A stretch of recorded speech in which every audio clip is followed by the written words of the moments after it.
Cool, hello again. I am back. Will's weekly football roundup.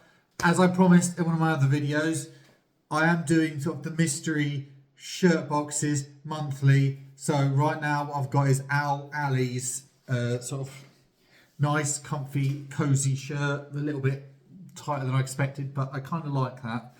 Nice, comfy material. Done with my self-promotion. If they want to sponsor me, by all means, if I was, of course, that big. So today I'm going to look at players most likely to leave your clubs. Now I'm going to have to put that up with a few caveats in saying that I'm not looking at those whose contracts are up at the end of the season. I'm looking at players that are going to be sold either because the club needs to or because the player themselves is very much in demand. I'm not going to cover those obvious people sort of whose contracts are running up. I'm obviously talking about that Liverpool 3. It's boring, it's been done, it's been well trod over. I know for a fact I've done a video on that, so you can have a look, see if you can find that one. But for now, let's get into it. Let's have a look at players. So I'm telling you what, I'm going to go in reverse order here. I'm obviously trying to smash through this because the League Cup will be on shortly. It will be on live on TikTok, so catch us there if you can. So we're going to go in reverse order. So we're going to go Wolves. Wolves, it's Cunha. It's obvious it's Cunha. He's a player that's in demand. I think Wolves would be in the relegation zone without him. They're sort of happy that there are three worst teams in the league. It's a bit... I mean, he signed a contract earlier in the season, very much with the idea that there must have been something put in that contract to make him sign, because he did want away. Probably a release clause if a big team comes in for him in particular, like a Man United or an Arsenal or something like that. Just makes sense. There you have it. Move on there. West Ham. West Ham are one of the trickier clubs. I sort of think it might be Füllkrug, because I don't think I've seen too much of him in a West Ham shirt. Now, correct me if I'm wrong, of course, if he's injured. But West Ham sort of have this thing with strikers that it sort of reverts to Antonio. Obviously, it can't this time, but I don't think Füllkrug's necessarily set the world alight. Not sure if I was expecting him to. So, potentially loaned, sold. I mean, he still has a great deal of value in the Bundesliga if you can find a well-off Bundesliga team, a Leipzig, or maybe shifting back to Dortmund potentially. Who knows? We'll see. Spurs are gone with Richarlison. I just think he needs to move on. It's been and it's done, unfortunately for him. He's got very few minutes with sort of a depleted sort of front line. Obviously, he may have had sort of a few knocks and injuries himself, but he's not realistically getting in that front three. And I don't think he's what Ange really wants out of his forwards, sort of style of play, attitude potentially. I don't know. I think there could be some great value in selling him to balance books. I think a lot of teams are looking at doing that now, and I think he's someone that could help balance the books who isn't really playing very much. Southampton's a nice easy one. I've gone Tyler Dibbling. Makes sense. He's the only one that sort of had any great deal of value and come out with any sort of great success for Southampton this season. They've just been sort of really struggling this season. But Dibbling has been the one sort of youngster, one bright spark out of their year. I took a lot of teams to go after him. He's young, he's English, he plays on the right. Naturally looks like he has acclimatised to the Premier League. So time will tell on that one, but it's just a no-brainer there. There's going to be a couple of them. He's the first. And next up, Forest. Forest is a really, really tricky one. I'm in between one of two players because, let's be honest, if Forest get Champions League, none of their players will want to leave. And a lot of the players within that team have genuinely contributed quite well. I'm sort of thinking, what do other teams need that Forest have sort of a great deal of strength in? They're not losing Chris Wood. I think Chris Wood and Forest seem to just fit quite well. Milinkovic have just been brought in. I don't know too many people are looking at the centre-backs. I'm going to go Hudson-Odoi. I think there's a few teams that are looking for right wingers. I think I'm looking at sort of the Spurs', sort of Newcastle's maybe. He's someone that they could definitely turn a great profit on. sort of moving forward. Of course, no one's moving otherwise unless they have to. I don't think Forest have to balance the book, so that's a likelihood is pretty slim. Let's be clear, that's pretty slim. Newcastle's Callum Wilson hasn't played that much, injury prone. So is obviously Isak, but I think you're looking at sort of getting a bit more depth. I think Callum Wilson could do well at a lower end Prem team, top end Championship. I don't know how much more he's got in the legs, considering the amount of injuries that he has actually gone through and sort of his ability to get away and to get those shots. Time will tell. I don't think Newcastle will turn a great deal of profit on him, but if he wants serious minutes, I think he wants to look elsewhere. Next up, we've got Rashford at Man United. It's a no-brainer. His loan spell from Villa is just a case of just trying to drive up the price, drive up interest. Obviously done solid enough with a few assists here and there, sort of coming off the bench, making an impact. He's just, he looked like it's dead and buried at United, and I think there's a lot of dead wood that I think that team needs to clear out, and I think he would be the start of that process. Next up for Man City, we've got Jack Grealish. I sort of feel a bit sorry for him, because he's been moulded into this sort of different player from when he was at Aston Villa, where he was someone that wanted to get at people and attack them. So he's been asked to sort of be a player that keeps the ball, recycles the ball, and now Pep's gone to a sort of transitioning into a team that wants to have wingers, wants to have Savio and Doku attacking their fullbacks. Like, this is literally what Jack Grealish did before you bought him and you changed him. It makes absolutely no sense whatsoever. But I think there's still a bit of value there. Obviously, being English, I think there's definitely a few other Prem teams that could do with sort of someone of his skill set. Potentially wages and the actual fee might be quite high, but I think he needs pastures green there, I'm afraid to say. Liverpool, bit too easy and a bit too more boring to mention the Van Dijk, the Trent, the Mo Salah. So I'm just not. But I'm looking at one that might get sold, and I think that is Tsimikas. I think Liverpool are in the market for a left back. I don't think they'd sell off Robertson, but I think they will try and get someone on to sort of support him and slowly sort of take minutes away from him. Someone like a Kirkes maybe. Never mind that. Didn't hear that. So I think Tsimikas will just fall further down the pecking order, and so I think it just makes logical sense for him to move on. Leicester, a team that haven't done necessarily very well so far, sort of this season. Obviously, potentially just going straight back down as with sort of Ipswich and Southampton. I think El Khanous, I think he sort of looked interesting. He's looked sort of fun. He's looked one of the better attacking players.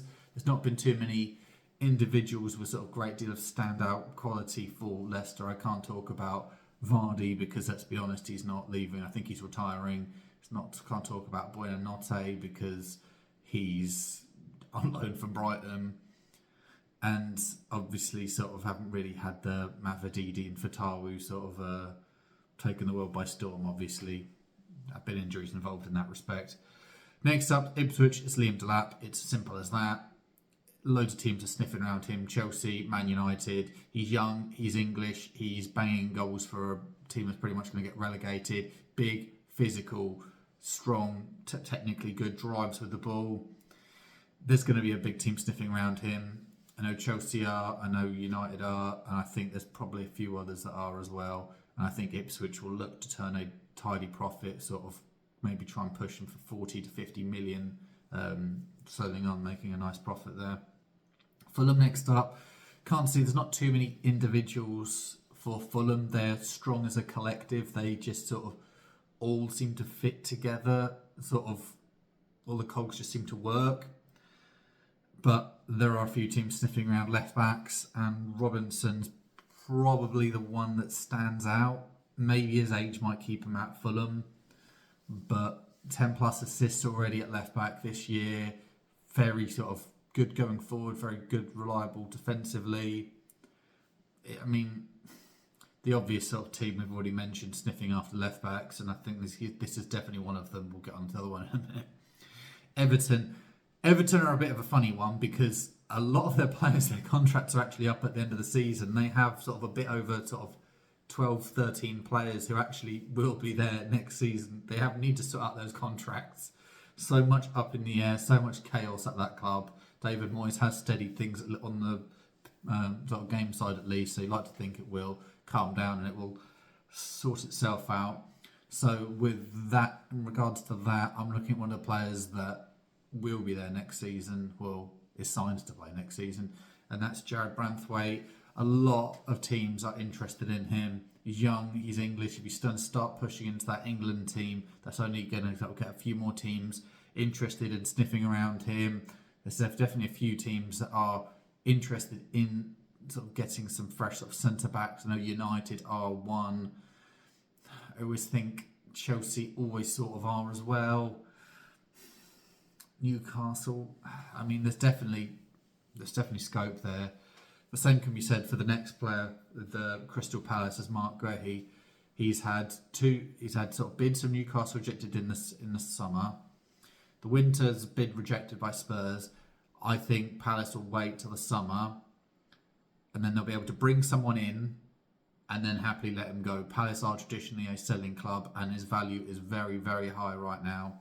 And I think they'd be foolish to not cash in that respect, because I think the setup that they've got, the system that they've got, that they'll just manage to figure something out. I think they'll find sort of the missing piece sort of in that machine to keep it going, to sort of keep Crystal Palace moving forwards. Next up, Chelsea's a bit of a funny one. There's a lot of players out on loan that I was potentially mentioning. That's your main team. I can't find too many, so I'm just going to be boring and say João Felix out on loan at AC Milan. Hasn't worked. Chelsea will be moving up into tougher European competition. They're only going to strengthen and buy in more players, and that area of the pitch, sort of with Nkunku, with Cole Palmer, there's absolutely sort of rammed with sort of top quality talent available there. He's clearly not in the plans. He's low in the pecking order. And if he can sort of get something going as a loan spell in AC Milan, I think Chelsea would happily shift him off for whatever fee they can at this point. Next up, Bournemouth, we've got Kirkes. I think, having mentioned sort of previously, there are a few teams that are sniffing around left backs. He's young, he's hungry, he can do a bit of everything. He's one of the real sort of standout players, the real success stories of Bournemouth so far this season. That left side is just so strong, so good, and he's one of the main reasons why. Brighton have 2 or 3 players that I genuinely think could go from that 80 to 100 million pound range. I was debating whether to go for Baleba, but because I think I've seen a few more teams interested in strikers, I think I'm going to go with João Pedro. I think if he can obviously stay sort of fully fit, I think there's going to be a lot of teams moving around for top quality strikers, and João Pedro definitely is that. He doesn't necessarily get all of the plaudits, I think, because he's not at a big team. Obviously, Danny Welbeck's not playing very well. Pedro's got that flexibility of being able to play in a little bit deeper. So, I mean, I could potentially see like United just off a main striker or being the main striker. There's sort of technically good, sort of rated. He was rated so highly in Brazil before he actually moved over to sort of the Premier League. And I think there will be a big move there. I can see some money really being spent on him. Another player, Brentford, Bryan Mbeumo. You're looking, this is very much, as mentioned with Fulham, they're very much a strong system team. The setup, they're just sort of, it works with all the players in place. And Mbeumo's probably the most standout one there. Take on the mantle of goal scorer from Tony. Him and Vista have been absolutely quality up top. But I think Mbeumo's got a bit more of that star quality, a bit more of that stardust there, as well as sort of playing on the right. As mentioned, a lot of teams are looking for players to play on that right wing. Newcastle, as I've mentioned, are one of them. And there's several more that could be sort of interested in him, providing they can obviously find sort of backup and sort of quality replacement. Aston Villa, a bit of a funny one. I can't see too many of them outgoings. But I did remember Aston Villa have signed Garcia to play at right back. So I think this might be the transition where they finally get rid of Matty Cash. I know a lot of Aston Villa fans have been saying, what's the weakest part of your team? And they would say it's right back, that he's not Champions League level. So I think they might look at potentially shifting him on to sort of a lower Prem team. But definitely obviously a quality player and a quality servant for Aston Villa. But if I'm looking at that squad and that team, sort of thinking, who are they going to shift on? There's debate between him and Luca Digne, and I sort of lean a bit more towards Cash. And then Arsenal, I think they've had so many defensive reinforcements over the last window, like with sort of bringing in Calafiori, sort of the emergence of Mars Lewis Skelly. I've gone for Kivior. I don't think he's anywhere near the level of some of the other defenders within Arsenal. I think there's a drop off there. There's a lot of people, a lot of sort of players in those that cover those positions that Kivior covers. Not getting a lot of minutes. I think just move him on, while sort of there is sort of value there. But yeah, let me know what you think in the comments below. Do you think there's a different player? Who would you have picked? Let me know. I'll speak to you later. Bye for now.